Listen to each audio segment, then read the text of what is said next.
Bonjour, je vais commencer par une question ironique, parce que j'ai beaucoup aimé votre film. Pourquoi faites-vous des films comme ça?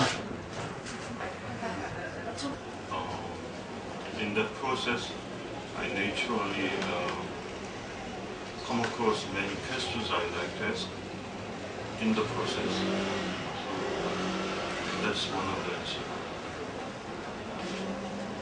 Il se trouve qu'on me pose très souvent cette question, mais je n'arrive jamais à donner la même réponse. Il y a toujours des variantes à mes réponses. Ce que je peux vous dire aujourd'hui, c'est que ce qui m'intéresse, ce sont les petites choses de la vie. Ce sont des choses qui à d'autres paraissent peut-être complètement banales, mais pour moi, c'est ce qui constitue l'objet de mon observation et c'est ce qui me fournit la matière pour travailler. Et une fois que je m'attarde sur cette matière, une fois que je la traverse, se met en place le processus de création. Et c'est dans ce processus de création que surgissent les questions que j'aime me poser ou auxquelles j'aime essayer de trouver des réponses. Justement, les questions que posent les personnages du film au réalisateur, elles ne sont pas toutes si absurdes finalement. Est-ce que c'est des questions qu'on vous pose souvent ou est-ce qu'il n'y a pas des questions aussi dedans que vous vous posez vous? Moi aussi, il m'arrive d'être dans la posture de celui qui pose les questions. On me pose des questions, mais je pose des questions aussi. Et ce qui m'intéresse vraiment, c'est de savoir pourquoi on pose les questions qu'on pose. Pas rendre de la question, mais la raison qui pousse moi ou un autre à poser cette question-là. Et très souvent, en fait, des questions viennent à nous qui ne sont pas les bonnes questions. C'est très difficile d'autres questions, de méditer et d'approfondir jusqu'à ce que l'on trouve la bonne question. Et moi, ce qui m'intéresse, c'est ça. C'est qui trouve à quel moment la bonne question dans les situations de la vie quotidienne. Est-ce que le vrai sujet du film, du coup, est-ce que c'est le mensonge ou est-ce que c'est la perception différente qu'on a de la réalité à différents stades de la vie? Vous savez, si en cet instant, vous et moi, nous décidons de consacrer les 10 prochaines années de nos vies mutuelles à essayer de se comprendre, je pense qu'on n'y arrivera pas. Vous pouvez essayer de passer 10 ans à m'expliquer ce que vous avez ressenti, ce que vous ressentez précisément en cet instant où vous me posez cette question. Moi, je ne comprendrai toujours pas précisément ce que vous voulez me dire. Nous naissons seuls et nous mourrons seuls. Et nous passons notre vie à essayer, d'une façon ou d'une autre, d'aller au-delà de ce fossé qui nous sépare des autres. Mais on n'y parvient jamais vraiment. Et quand je dis ça, je ne vois pas ça comme une tragédie de l'existence. Je trouve que c'est un fait. Je trouve que ce que nous avons de commun, ce qui nous permet d'établir des liens, ce qui nous permet de jeter des ponts fragiles sur ce fossé, c'est qu'il y a des choses aussi simples que « donne-moi ta bouteille ». Si vous me le dites dans une langue que je comprends, je peux vous donner la bouteille. Mais pour aller au-delà de ça, pour établir d'autres ponts, nous nous agitons beaucoup pendant toute notre vie pour essayer de trouver l'âme sœur, pour essayer de trouver l'ami, pour essayer de... Mais on n'y arrive guère. On est seul et on meurt seul.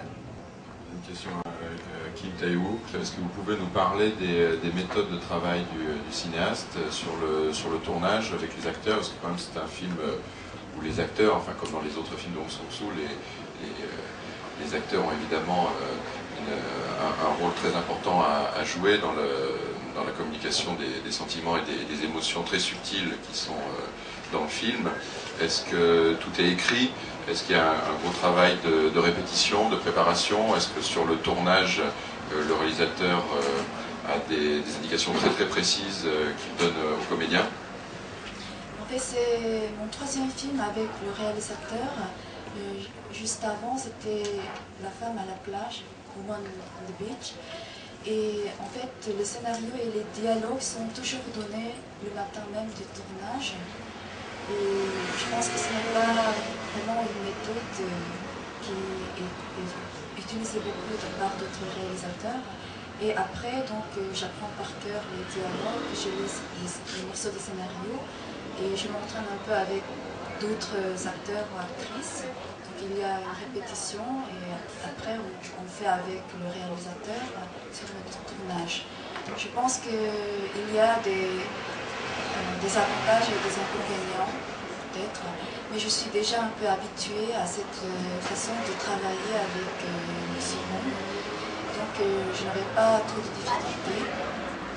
Et en ce qui concerne le personnage, le second ne donne pas une image précise et concrète à l'avance. C'est ce que j'ai comme idée sur le personnage et ce que le réalisateur pense sur le personnage. et ce qui est écrit sur le scénario ou le personnage même qui se mélange et qui constitue le personnage final du film. Ça veut dire qu'il y a un scénario, mais que les dialogues sont écrits pendant le tournage, enfin la veille, ou alors il n'y a pas du tout de scénario? J'avais lu le treatment avant, mais j'ai reçu les dialogues le matin même du tournage.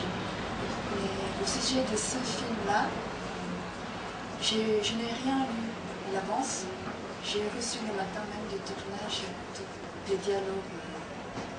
En fonction, vous écrivez les dialogues de vos films pendant le tournage ou la veille ou quelques jours avant? En fait, j'écris les dialogues le jour, chaque matin de tournage. C'est-à-dire, j'arrive sur le lieu du tournage, je me mets à ma table de travail avec un ordinateur portable et une petite imprimante.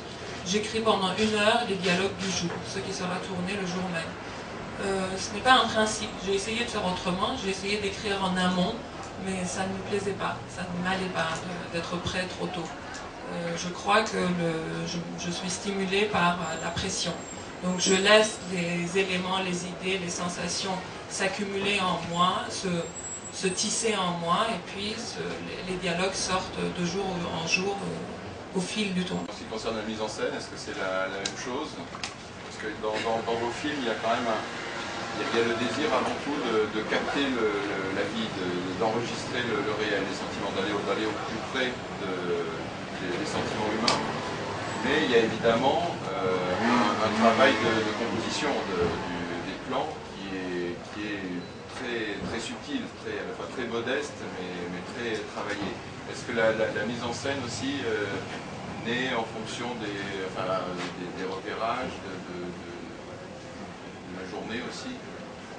Oui, en fait, de la même façon, quand j'arrive chaque matin, je décide aussi pour la scène à tourner ce jour-là, d'où je vais placer la caméra, quels seront mes angles et quels seront les mouvements de caméra. Et ça va assez vite en fonction des critères de lumière et des exigences du tournage du jour. Ça se décide en général en 5 minutes et là, je me mets à écrire. Est-ce qu'il y a une dernière question? Oui, madame, je vais vous donner le micro. Oui, alors, j'ai beaucoup aimé votre film et peut-être la combinaison de 2 éléments complètement différents, c'est-à-dire d'une part cette structure dont vous venez de parler, le travail certainement antérieur de composition, toute l'histoire, et deuxièmement l'ouverture dans le même temps à tout ce qui peut arriver, à tous les éléments surprenants qui peuvent arriver, parce que précisément c'est cela que vous allez exploiter comme vous l'avez dit tout à l'heure. Ce sur quoi je voulais vous poser une question, en fait il y a 2 questions, il y en a une sur le travail de l'acteur. Il y a le discours, il y a les dialogues, mais il y a aussi le discours intérieur, et c'est très intéressant. Le discours intérieur, vous y avez pensé avant. Et la deuxième question, c'était dans l'ensemble de la structure du film, qui est en effet un petit peu long, enfin le film est long, il y a des temps qui semblent des temps morts, mais en fait on sent très bien que la forme que vous avez trouvée colle exactement au fond à ce que vous vouliez faire passer, à savoir que tout est bon dans la vie, il faut tirer parti de tout et ne rien choisir et laisser tout advenir parce que de toute façon on ne sait jamais tout. Je crois que si je voulais prendre comme point de départ un point, une idée extrêmement précise et claire qui s'imposerait à moi et que je trouverais formidable, donc que je constituerais comme le centre de mon film, je m'engagerais sur une voie qui ne serait pas du tout la mienne. C'est-à-dire je verrais cette idée comme un touriste, comme quelqu'un, comme un spectateur, quelqu'un qui regarde ça de l'extérieur et qui a une espèce de fascination pour quelque chose qui n'émane pas de lui, qui ne lui est pas venu. Moi, ma démarche est autre, je me laisse en fait, je laisse venir à moi des situations, des images, des émotions, des personnages qui, eux, me choisissent, eux viennent vers moi. Je sens en moi presque comme une espèce de force centrifuge qui fait que je deviens le réceptacle de toutes ces choses qui viennent, qui me nourrissent, et je connais ma façon de travailler. Je sais que se met en place en moi une dynamique qui construit petit à petit, arrive à articuler ces différentes scènes, ces différentes situations que j'ai ressenties, j'arrive à les articuler et ça donnera un ensemble cohérent. Un ensemble cohérent, mais un ensemble qui n'est pas quelque chose de net et de définitif. En tout cas, quelque chose que je ne peux pas avoir choisi au préalable, avant même de me mettre au travail. L'ensemble arrive dans le cours du processus de création. Et merci beaucoup à Kim Tae-ho, à Hong Sang-soo pour la conférence de presse Rencontre avec le public. La projection a lieu à 17h, la deuxième projection. Merci à vous. Merci.